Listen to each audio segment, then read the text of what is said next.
কেল আমার মাদ্রাসার সামনে চোখগুলো টলমলো করতেছে, মানে কষ্ট তার ভিতরের, যে এই যে অপমান, আল্লাহ তার একটা সম্মান দিছে, এলাকায় পরিচিতি দিছে, মুরব্বী মানুষ, আমার বাবার বয়সী, আমার দেখেও খুব মায়া লাগছে, একবারে চোখগুলো টলমলো করতেছে। আমি কখনো আপনাদেরকে আরেকটা কথা জানাই, কোন প্রোগ্রাম প্রতারণার শিকার হয়েছে আমি কাউকে প্রোগ্রাম দেই না, এটা আমার আরেক অভ্যাস। আমি খুব রাগ করি, আরে বাবা আসছেন তো আগে আসতেন, এখন ধরা খেয়ে আইছেন কেন, আমি এটা রাগ করি। কিন্তু আল্লাহর বান্দারে দেখা মুরব্বী মানুষ, বাবার বয়সী, তো আমি বললাম যে ঠিক আছে, আমার একটা প্রোগ্রাম সাভারে আছে, আজকে একটা প্রোগ্রাম সাভারে, তো ওইটার সাথে আপনাদেরকে একটু সময় দিব ইনশাআল্লাহ। তো এই আমি আপনাদের কাছে এই আশাটার আমি বলেই ফেলি, মাহফিলটা দেয়ার এবং আসার আগ্রহ আরো বেড়ে গেছে, মানিকগঞ্জে কিছু দুষ্কৃতিকারী বেড়ে গেছে। এই জন্য চিন্তা করছি যে প্রোগ্রাম কেন্দ্রিক তো যাওয়া দরকার, এমনিতেও মানিকগঞ্জে যাওয়া দরকার। একটা কথা বলেই ফেলি, মানিকগঞ্জ যারা বুঝাইতে চায় যে এটা মমতাজের এলাকা, এটা শুধুমাত্র মমতাজ আর আবুল সরকারদের, ফাউল সরকারদের এলাকা না, এটা হযরতুল আল্লাম শাইখুল হাদিস মুফতি সাইদ বিন নূরদের এলাকা, এটা হযরতুল আল্লাম মাওলানা খালেদ সাইফুল্লাহ আইয়ুবীদের এলাকা।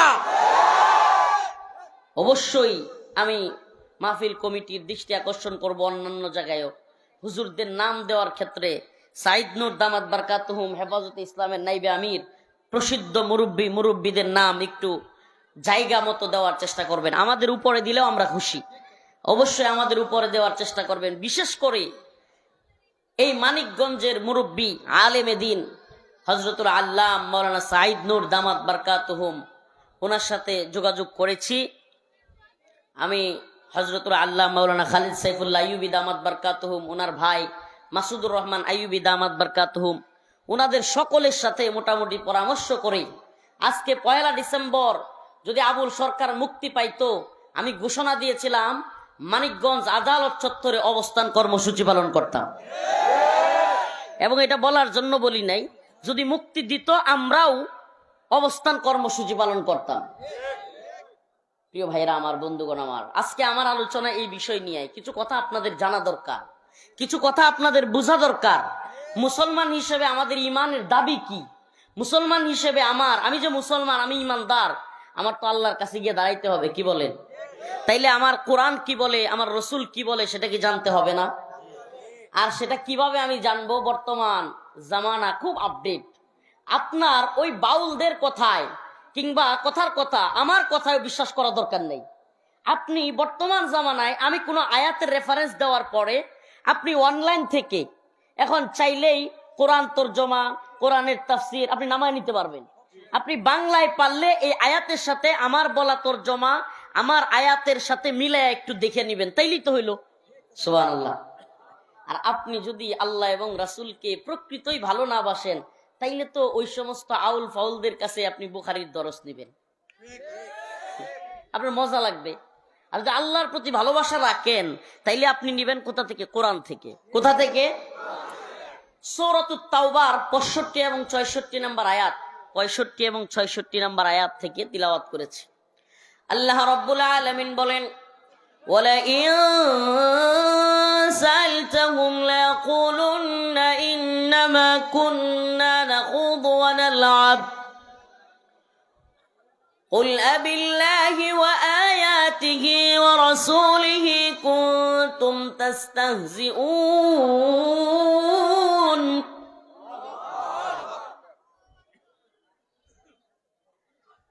এই পৃথিবীতে বর্তমানে অনেক লোক এমন রয়েছে যারা কিনা খুব কঠিন কথা বলে ফেলবে আপনাকে, খুব কষ্টের কথা বলে ফেলবে আপনাকে, খুব বাজে কথা বলে ফেলবে আপনাকে।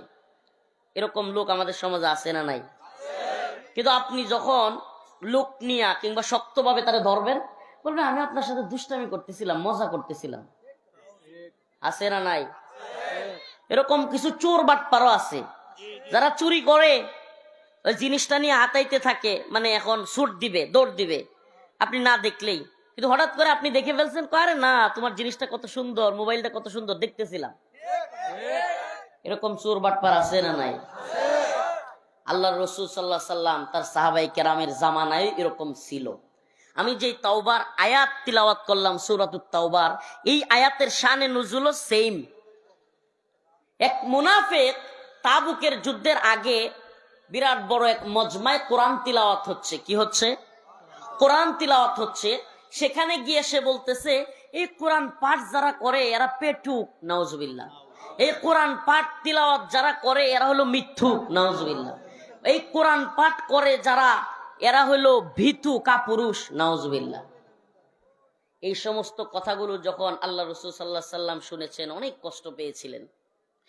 তাবুক যুদ্ধের আগের ঘটনা, আল্লাহ পাক তখনই আয়াতে কারিমা নাজিল করলেন, وَلَئِن سَأَلْتَهُمْ لَيَقُولُنَّ إِنَّمَا كُنَّا نَخُوضُ وَنَلْعَبُ قُلْ أَبِاللَّهِ وَآيَاتِهِ وَرَسُولِهِ كُنتُمْ تَسْتَهْزِئُونَ। আয়াতে কারিমা নাজিল হয়ে গেল। যেই মুনাফিকের বাচ্চা বলল পেটুক, কোরআন তিলাওয়াতকারীদেরকে মিথ্যুক, ভীতু কাপুরুষ, আয়াতে কারিমা নাজিল হয়ে গেল। আল্লাহ রাব্বুল আলামিন রাসূল সাল্লাল্লাহু আলাইহি ওয়াসাল্লামকে জানায়া দিলেন। তখন যখন সাহাবায়ে কেরাম এই আয়াত নাজিল হওয়ার পরে তাকে ধরল, দৌড়াইয়া ওই ব্যক্তি রাসূলের কাছে গিয়া বলল, ইয়া রাসূলুল্লাহ, আমি তো মজা করতেছিলাম। নাউজুবিল্লাহ। আগে কি বলছে? কোরআন তিলাওয়াত যারা করে তারা পেটুক, তারা মিথ্যুক, তারা কাপুরুষ। কিন্তু যখন আয়াত নাজিল হয়ে গেছে, বুঝে ফেলছে যে ধরা খাইয়া গেছি, আমি যে মুনাফিক, আমি ধরা খাইয়া ফেলছি। হাদিসের মধ্যে আসছে আল্লাহ রাসূল সাল্লাল্লাহু আলাইহি সাল্লাম একটা উট নিয়ে যাচ্ছিলেন। কি উট? আল্লাহ রাসূলের উটের মধ্যে এভাবে হাত রেখে হাত দিয়ে দিয়া দৌড়তেছিল। রাসূলের উট যাচ্ছিল আর সে দৌড়তেছে। দৌড়া দৌড়ে বলছে, ইয়া রাসূলুল্লাহ, আমি তো মজা করতেছিলাম, আমি তো দুষ্টামি করতেছিলাম, এখন তো আয়াত নাজিল হয়ে গেছে। সুবহানাল্লাহ। তখন আল্লাহর রাসূল তার সাথে কোনো কথা বললেন না। আল্লাহর রাসূল আয়াতে কারিমা তিলাওয়াত করে বললেন, ওয়ালা ইন সাআলতাহুম লা ইয়াকুলুন্না ইন্নামা কুন্না নাখুদু ওয়া নালআব। আল্লাহ রাব্বুল আলামিন রাসূলকে বললেন, হে আমার নবী, হে আমার রাসূল, আপনি তাকে বলেন তুমি কি মজা করতেছিলে, দুষ্টামি করতেছিলে? যদি আপনি তাকে প্রশ্ন করেন, তারা বলবে হ্যাঁ আমরা দুষ্টামি করতেছিলাম।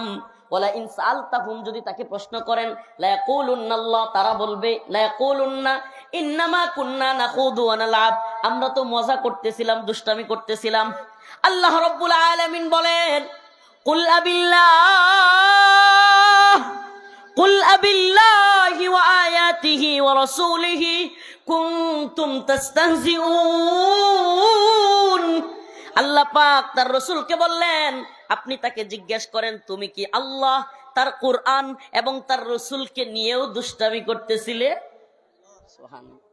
মানে আপনি জিজ্ঞেস করেন তুমি কি আল্লাহ, তার রাসূল, তার কোরআনকে নিয়েও মজা করো? লা তা'তাদিরু ক্বাদ কাফারতুম, লা তা'তাদিরু। ও বাউল আবুল সরকার, ও বাউল ফাউলরা, ও তাদের দূষররা, যারা তার পক্ষ নিয়েছো, আল্লাহ পাকের কথা শুনো, কোরআনের সূরা তাওবার কথা শুনো। যদি আল্লাহ এবং তার রাসূলকে নিয়ে পালা গানের নামে, জীব পরমের পালার নামে আল্লাহ এবং তার রাসূলকে নিয়ে বলো যে আল্লাহর কথার গোয়া কোনটা মাথা কোনটা বুঝে আসে না, এই কথার দ্বারা তুমি আল্লাহকে অবমাননা করেছো, কোরআনকে অবমাননা করেছো। যদি তুমি পালা গানের নামেও দুষ্টামি করে থাকো, যদি তুমি পালা গানের নামেও আল্লাহকে নিয়ে কটূক্তি করে থাকো, জেনে রাখো ওয়াল্লাহি লা তা'তাদিরু ক্বাদ কাফারতুম বাদা ঈমানিকুম, ঈমান আনার পরে কুফরি করেছো, ইসলাম থেকে বের হয়ে তুমি মুরতাদ হয়ে গেছো, মুরতাদ হয়ে গেছো।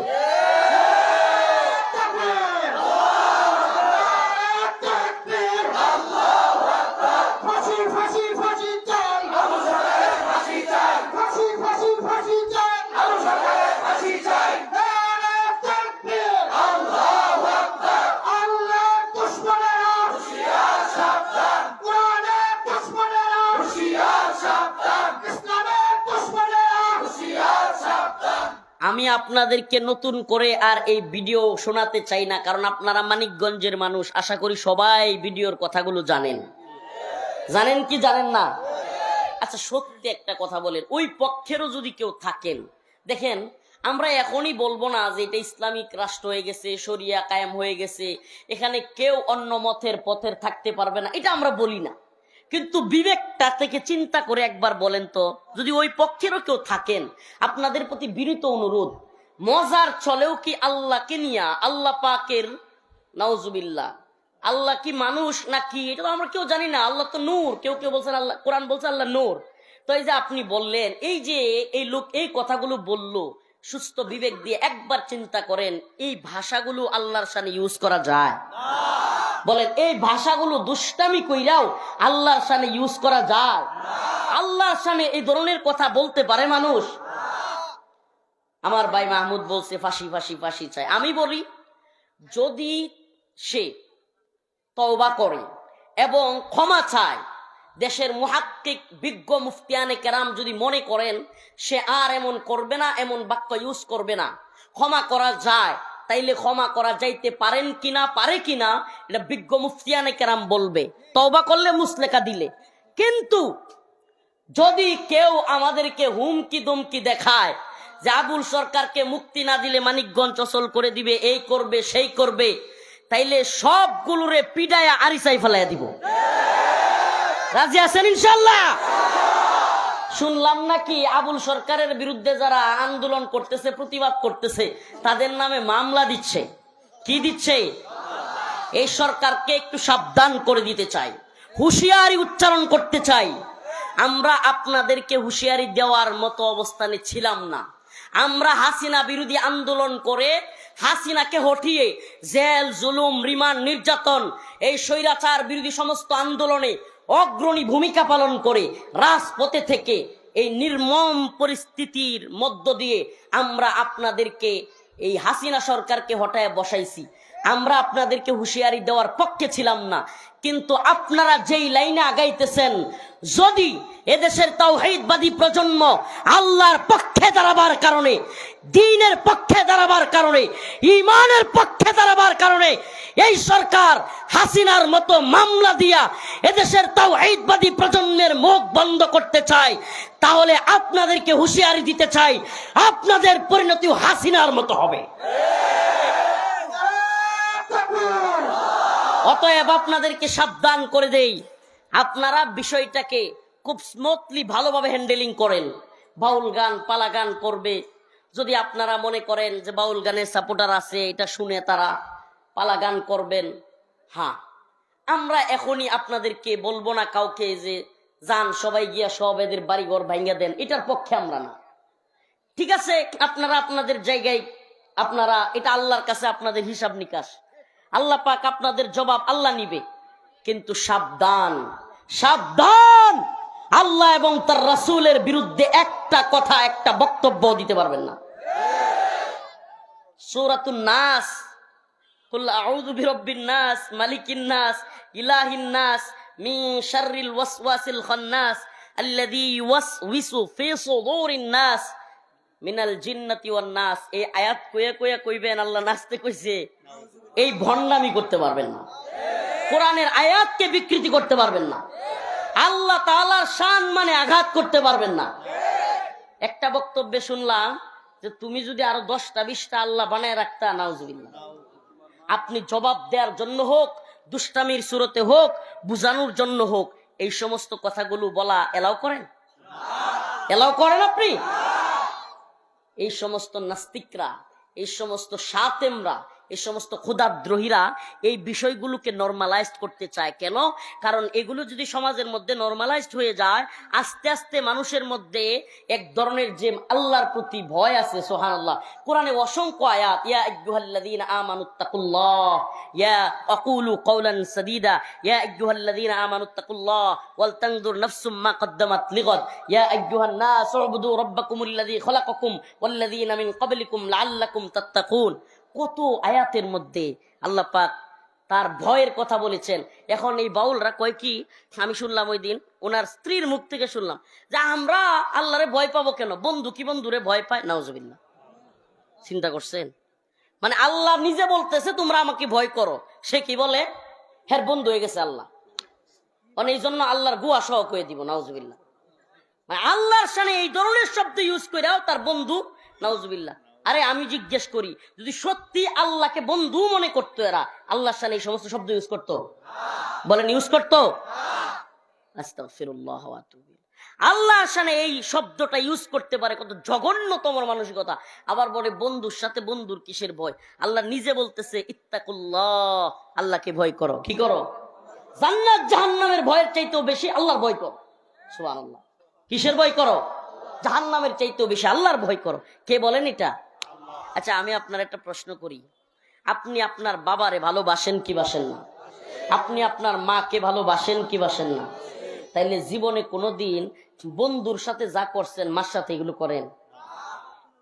হ্যাঁ, বান্ধবীর সাথে যা করছেন, আপনার বোনেরও তো আপনি ভালোবাসেন, বান্ধবীদের সাথে যে আচরণ করে মানুষ, এই আচরণ বোনের সাথে করে? বাবার সাথে বন্ধুর সাথে যে আচরণ করে, বাবার সাথে কেউ এই আচরণ করে? তাইলে কি বোঝা গেল যে ভাইয়ের প্রতি, বাবার প্রতি, মার প্রতি ভালোবাসা কম? কথা বলেন না। ভালোবাসা কি কম? ভালোবাসা বেশি। কিন্তু ভালোবাসার সাথে সাথে এখানে একটা ভয় আছে, ভয়টা হলো সম্মানের ভয়। সুবহানাল্লাহ। কিসের ভয়? আচ্ছা, একটা কলেজে, স্কুলে, মাদ্রাসায় হাজার হাজার ছাত্র থাকে কি থাকে না? বলেন থাকে কি থাকে না? কোন মাদ্রাসায়, স্কুলে, ইউনিভার্সিটিতে, কোন জায়গায় এই ছাত্ররা যদি ইচ্ছা করে একজন স্যাররে যেমন চাতা করতে পারবে কি পারবে না? এই একলা টিচার কিংবা 5 জন 10 জন টিচার শত শত ছাত্রের সাথে পারবে? আচ্ছা বলেন, তারপরেও স্কুল, কলেজ, মাদ্রাসাগুলোতে একজন টিচার আসলেই সম্মানের সাথে ছাত্ররা রাস্তা ছাইরা দেয় কি দেয় না? তাইলে উস্তাদদের প্রতি তাইলে মনে হয় সন্তান, এই ছাত্রদের ভালোবাসা নাই? ভালোবাসা আছে, কিন্তু একটা ভয়ও আছে। ভালোবাসা আছে, একটা ভয়ও। এই ভয়টা ওই চোর বাটপাররে যেমন ভয়, দুর্নীতিবাজ ডাকাতের যেমন ভয়, এই ভয়টা ওই ভয় না। খুনির ভয় যেই ভয়, এই ভয়টা ওই ভয় না। এই ভয়টা হলো সম্মান এবং ভালোবাসার ভয়। আমার স্যারের সামনে যে সমস্ত ছেলেপেলেরা সিগারেটও খায়, ভদ্রলোক, ভদ্র পরিবারের সন্তান সিগারেট খায়, আমি মনে করি সিগারেট খাওয়াটা উচিত না। সিগারেট খাওয়া না ভাই, ক্ষতিকর, এবং ইসলামের দিক থেকেও ক্ষতিকর। কেন?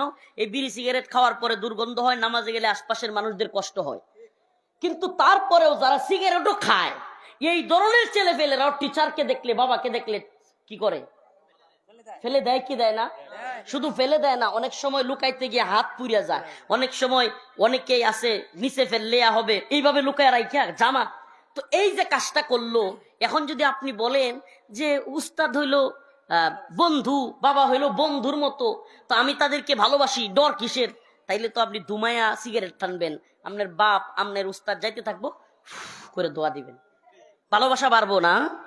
কথা বলেন না প্রিয় ভাইরা আমার, বন্ধুগণ আমার। যেই বাউলরা এই সমস্ত কথা সমাজের সাধারণ মানুষের মধ্যে ছাইরা দেয় যে আল্লাহ হইলো বন্ধু, কিসের ভয় পাইতাম? নাউজুবিল্লাহ। এই কথা কি এক ধরনের বাটপারি না? এই সমস্ত মানুষদের অন্তরের মধ্যে আল্লাহর ভয় দূর করে দেওয়া। ও মুসলমান ইমানদার, পুরো পৃথিবীতে যদি আল্লাহ ভীতু মানুষ না থাকতো, পৃথিবী ধ্বংস হয়ে যেত, ধ্বংস। বলেন, আল্লাহর ভয় যদি মানুষের মধ্যে না থাকতো, সমাজে চুরি, বাটপারি, রাহাজানি, ডাকাতি আরো বাড়তো কি বাড়তো না? অন্তত কিছু মানুষ হইলেও আছে যারা কিনা চিন্তা করে যে কেউ না দেখুক, আমার আল্লাহ তো দেখতেছে। এই জন্য সমাজে চুরি কম, এই জন্য সমাজে ডাকাতি কম, এই জন্য সমাজে খুন কম। কারণ অন্তত মুসলমানদের অন্তরে এই বিশ্বাসটা আছে যে দিন শেষে আমি যে একজনকে খুন করব, দিন শেষে আমি যে ডাকাতি করব, আমি যে চুরি করব, পৃথিবীর কেউ না দেখুক, কে দেখতেছে? এই ভয়টার দরকার আছে না নাই? এখন যদি কোন আল্লাহ তো আমার বন্ধু, ভয় কিসের? নাউজুবিল্লাহ। বাপ মারে লইয়া বন্ধুর মতো গাঁজা খাইতে পারবেন? এই বাউলরা, আল্লাহ মাফ করুক, কিছু কথা বলেই ফেলি, কষ্ট নিচ্ছেন? কিছু কথা বলেই ফেলি। এই বাউলরা, এই বাউলদের সমাজটা এমন পরিস্থিতিতে ওনারা নিয়েছে, যেই সমাজে জিনা, বেবিচার এটা একেবারে নর্মাল একটা বিষয়। বাউলদের সমাজে, আপনারা তো বাউল এলাকার লোক, আপনারা বেশি জানেন, মানে আপনার সমাজে বা আঞ্চলিক ভাবে বাউল বেশি, তো আপনারা তো আরো বেশি জানবার কথা। এই বাউল সমাজে, বাউলদের ইয়ার মধ্যে পরকিয়া, কার বেড়ার বউ কার বেডির লগে, এটার কোনো ঠিক ঠিকানা নেই। এটা হলো এদের কমন একটা বিষয়। আর একটা কমন বিষয়, সবগুলো মিলে গাঁজা খায়।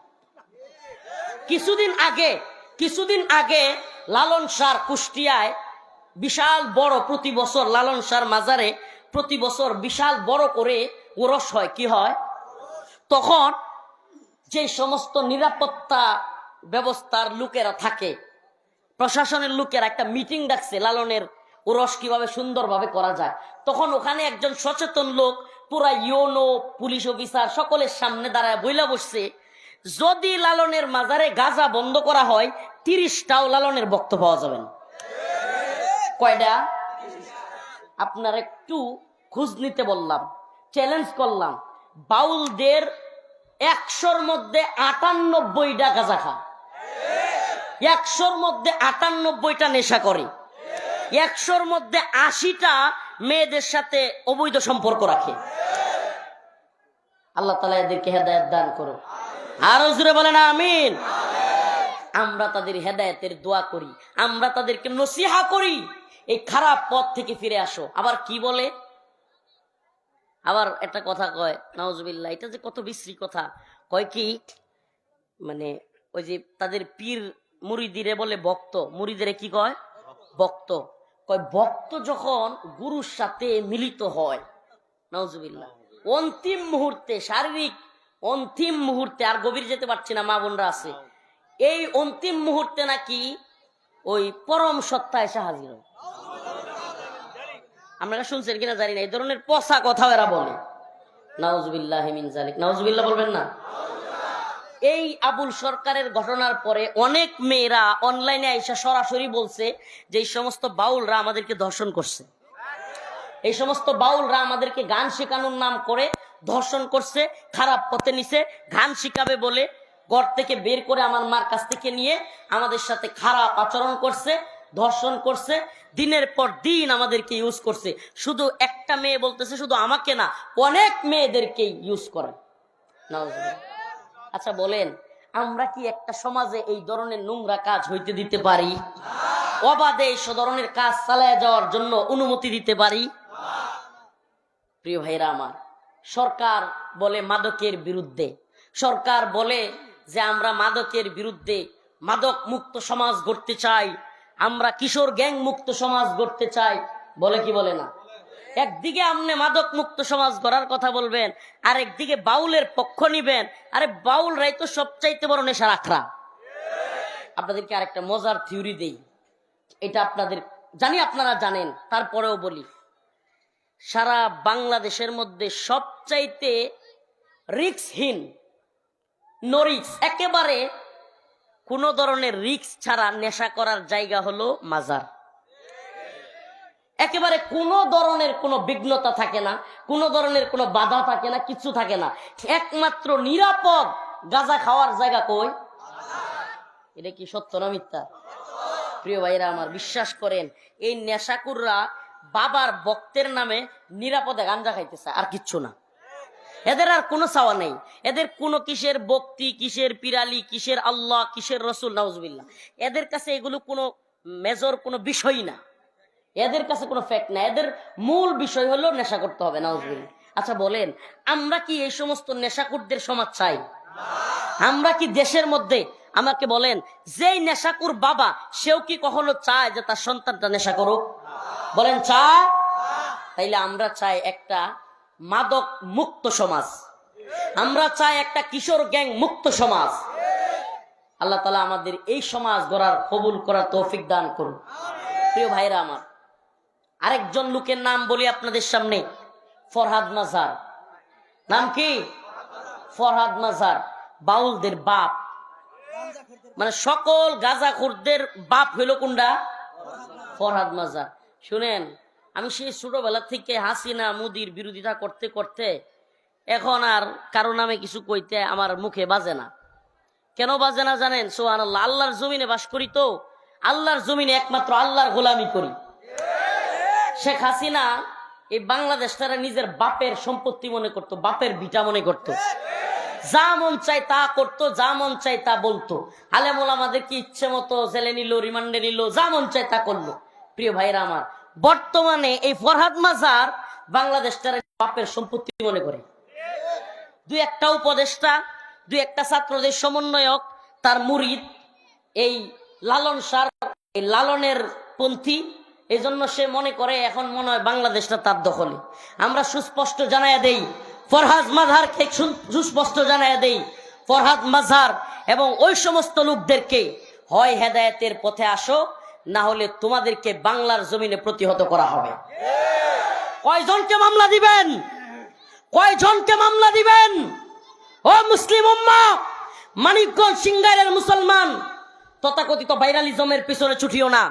রফিকুল ইসলাম মাদানিকে দেখতে আসলে 2 টাকার লাভ হবে না যদি আল্লাহর জন্য না এসে থাকো, যদি দ্বীনের জন্য না এসে থাকো।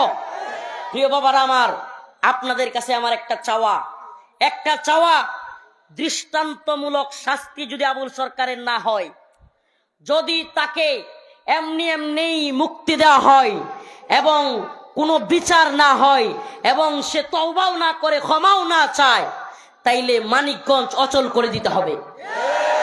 হ্যাঁ, রাজি আছেন? কে কে হাত তুলে দেখান, আল্লাহর সামনে দেখান যে মানিকগঞ্জের পুরা অচল করে দেওয়া হবে ইনশাআল্লাহ। রাজি আছেন তো ইনশাআল্লাহ? উলামায়ে কেরাম রাজি আছেন? আমি একটা কথা বলেছি অনলাইনে লাইভে এসা, আবারও বলছি, আপনাদেরকে আমরা একা ছেড়ে দেই নাই। আমাদের আল্লাহ মাফ করুক তথাকথিত গণতান্ত্রিক রাজনৈতিক দল আর নেতারা, অমুক তমুক শায়েকেরা যদিও এই এমপি হওয়া কিংবা রাজনৈতিক লালসায়, রাজনৈতিক চিন্তায় আপনাদেরকে মনে রাখার মতো সময় নাও থাকে, কথা দিচ্ছি ইনশাআল্লাহ মানিকগঞ্জে যদি একটা তাওহীদবাদী জনতাকে, একজন আলেমকে এই সমস্ত দান্দাবাজি বাটপারি মামলা দিয়ে গ্রেফতার করা হয়, ইনশাআল্লাহ আমরাও মানিকগঞ্জে আসব, দেখব কত হাজার মানিকগঞ্জে যারা কারাগারে নিতে পারে। এই রাজি আছেন ইনশাআল্লাহ? আল্লাহরে নিয়ে কথা বললে আমরা মানবো, রাসূলরে নিয়ে কথা বললে আমরা মানবো। তোমরা গান করবা, তোমরা পালা করবা, করো, কিন্তু আল্লাহ রাসূলরে নিয়ে আজে বাজে কথা বলবা না। আল্লাহ এবং রাসূলরে নিয়ে আজে বাজে কথা বলবা না। মুসলমান ইমানদার, একটা কথা বলি, মানিকগঞ্জের মুসলমান প্রিয় ভাইরা, খেয়াল করে একবার অন্তর থেকে শুনবেন। এই যে মাহফিল করতেছেন, যদি মুসলমানই না হইতেন মাহফিল দরকার ছিল? এই যে আমি টুপি মাথায় দিছি, এই যে হুজুর টুপি মাথায় দিছে, এই যে অনেকে পাগড়ি বাঁধছে, এগুলা পরার দরকার ছিল মুসলমান না হইলে? যে আল্লাহ যদি নাই তাইলে এগুলো কিছুর দরকার আছে? এই কোরআনের কোন, নাউজুবিল্লাহ, আল্লাহ যদি না থাকে কোরআনের কোনো মূল্য আছে? বলেন, এই মসজিদ কোন মসজিদের দরকার আছে? আমার আল্লাহরে নিয়ে এরকম কটূক্তি করবে, তাহলে আমি কেমন মুসলমান? হাই হাই, আমার অন্তরে আমার রবকে নিয়ে এই ধরনের কথা বলবার পরে যারা এখনো বুঝ দেয়, হুজুর এটা হলো পালা, জীব আর পরমের পালা, একজন জীবের পক্ষ নেই আর একজন পরমের পক্ষ নেই, এই ধরনের শয়তানি কথাবার্তা বলে আল্লাহকে নিয়ে এই ধরনের বাজে কথা বলা যদি সমাজে চালু রাখেন, এই নাস্তিকরা চাই হলো এই যে এক ধরনের ভয় মুমিনের অন্তরে আছে, এটাকে কমায়া দেওয়া। এটাকে কমায়া দেওয়ার সিস্টেমটা কি? সমাজের মধ্যে ইচ্ছা মতো বলতে থাকা, এই মাইক কই থেকে আইছে, এটা থেকে, ওইটা থেকে, এটাতে কিভাবে আইছে, ওইটা থেকে, মানুষ কেমনে আইছে, অমুক থেকে, আদম থেকে, আদম রে কে বানাইছে? আল্লাহ, আল্লাহ রে কে বানাইছে? নাউজুবিল্লাহ। মানে এই ধরনের আরো যত প্রশ্ন আছে, এই বাউল গান, পালা গানের নামে আজে বাজে প্রশ্নগুলো সমাজের মধ্যে ছেড়ে দাও, মানুষ যাতে ইমানদার থেকে অবিশ্বাসী মুনাফিক হয়ে যায়। এই প্ল্যানিংটা বুঝতেছেন? পশ্চিমার একটা প্ল্যানিং, একটা এজেন্ডা বর্তমান এই সরকারের মাধ্যমে চালু করার চেষ্টা করতেছে। সেটা হলো অবাধ স্বাধীনতা, বাক স্বাধীনতার নামে অবাধ স্বাধীনতা, আল্লাহরে নিয়া, রাসূলরে নিয়া, কোরআন নিয়া, নাউজুবিল্লাহ, যা মন চায় তা বলা। আমার প্রশ্ন, আল্লাহ এবং তার রাসূলরে নিয়া যা বলতে পারা, এটা কি স্বাধীনতা? বলেন, এটা স্বাধীনতা? আচ্ছা, আমার মা, আমার বাবা, কিংবা আপনার মা, আপনার বাবা কোন কাজ করবার কারণে আমরা এই দুনিয়ায় আসছি, এটা সবাই জানে না? আমার কথাটা মনে হয় বুঝাইতে পারছি না। আমার বাবা, আমার মা কি করার কারণে আমি দুনিয়াতে আসছি, আপনার বাবা, আপনার মা কোন কাজ করবার কারণে আমরা এই দুনিয়াতে আসছি, সবাই জানে না? আচ্ছা, এখন কি এই কথা সমাজের সবার সামনে, মসজিদে কিংবা বিভিন্ন এই মঞ্চে বলা যাবে যে আমার বাপ মা ওইটা করছে? বলেন। আরে ভাই, আপনি যদি এগুলো বলতে যান, এটার নাম যদি হয় বাক স্বাধীনতা, তাইলে আপনাদের চাইতে গর্দভ, আপনাদের চাইতে অসৎ লোক পৃথিবীতে আর নাই। সব কথা কি সব জায়গায় বলা যায়? বাক স্বাধীনতার দোহাই দিয়া সব কথা কি, যদি কোনো সন্তান বাবা মা কি করে না করে বাড়িতে, নাউজুবিল্লাহ, বিছানায়, এগুলো বইলা বেড়ায়, সত্য তো বইলা বেড়ায়, তাইলে এই সন্তান এটা কি ভালো সন্তান না কুসন্তান? তেমনি ভাবে আল্লাহ এবং রাসূল সাল্লাল্লাহু আলাইহি সাল্লাম যা বলতে বলছে, আল্লাহ এবং তার রাসূল কোরআনে হাদিসে যা বলতে বলছে তাই বলা, এর বাইরে আল্লাহ এবং রাসূলকে নিয়ে অবাক কথাবার্তা না বলা, এটা হলো আল্লাহ এবং তার রাসূলের খাঁটি উম্মতের কাজ। আর যারা আল্লাহ এবং তার রাসূল যা বলতে বলে নাই এই সমস্ত বিষয় নিয়ে বাড়াবাড়ি করে, এরা হলো আল্লাহর বান্দা না, এরা শয়তানের বান্দা। وَلَئِن سَأَلْتَهُمْ لَيَقُولُنَّ إِنَّمَا كُنَّا نَخُوضُ وَنَلْعَبُ قُلْ أَبِاللَّهِ وَآيَاتِهِ وَرَسُولِهِ كُنتُمْ تَسْتَهْزِئُونَ। আল্লাহ রাব্বুল আলামিন বলেন, হে নবী, আপনি যখন তাদেরকে প্রশ্ন করবেন তারা বলবে লা ইয়াকুলুন্নাল্লাহ ইন্নামা কুন্না নাখুদু ওয়া নালআব, আমরা তো দুষ্টামি করতেছিলাম, আমরা তো মজা করতেছিলাম। ও আমার রাসূল, আপনি তাদেরকে জিজ্ঞেস করেন, কুল আবিল্লাহি ওয়া আয়াতিহি ওয়া রাসূলিহি কুনতুম তাস্তাহজিউন, তোমরা কি আল্লাহ এবং তার রাসূল এবং কোরআনকে নিয়ে মজা করতেছিলে? লা তা'তাযিরু ক্বাদ কাফারতুম বা'দা ঈমানিকুম, তাহলে জেনে রাখো যারা আল্লাহ এবং তার রাসূলকে নিয়ে মজা করে, কোরআন নিয়ে ফাইজলামি করে, লা তা'তাযিরু, তাদের কোনো উযর, তাদের কোনো কথা, তাদের কোনো আপত্তি, এগুলো আর কোনো গ্রহণ করা হবে না। ক্বাদ কাফারতুম বা'দা ঈমানিকুম, তারা ঈমান আনার পর আবার কুফরি করে ফেলছে। কি করছে? তাদের কোনো উযর আর গ্রহণ করা হবে না। লা তা'তাযিরু ক্বাদ কাফারতুম বা'দা ঈমানিকুম, তাদের কোনো উযর, আপত্তি, কোনো কিছু শোনা হবে না। আল্লাহ এবং তার রাসূলকে নিয়ে কটূক্তি করার মাধ্যমে তারা ঈমান আনছিল ঠিক, আবার কুফরি করছে, কাফের হয়ে গেছে। আল্লাহ তাআলা আবারও এদেরকে তওবা করে কালেমা পড়ে মুসলমান হওয়ার তৌফিক দেখ, হেদায়েত না থাকলে ধ্বংস করে দিক। সকলে বলেন আমিন। এইবার একটু আপনাদের কাছে ক্ষমা চাইতেছি, আমার 10টায় ওই যে সাভারে যেই প্রোগ্রাম 1 নভেম্বর 2 নভেম্বর বৃষ্টির কারণে একেবারে পানিতে ভাইসা গেছিল, এই প্রোগ্রামটা আজকে, এরাও মানুষের কথা শুনতে শুনতে কান জ্বালাফালা, এই জন্য আমাকে ওখানে যেতে হবে। যেই প্রোগ্রামের উসিলায় আজকে এখানে আসা, আঙ্কেলরে আমি সময় দিছিলাম 9টা পর্যন্ত, মাগরিবের পর থেকে আসতে আসতে এত জ্যাম সারা দেশে, হাই হাই, মানে ওই 10টার সময়, দুপুরেও খাই নাই, সেই সকালে অল্প খাই রওনা হয়েছিলাম।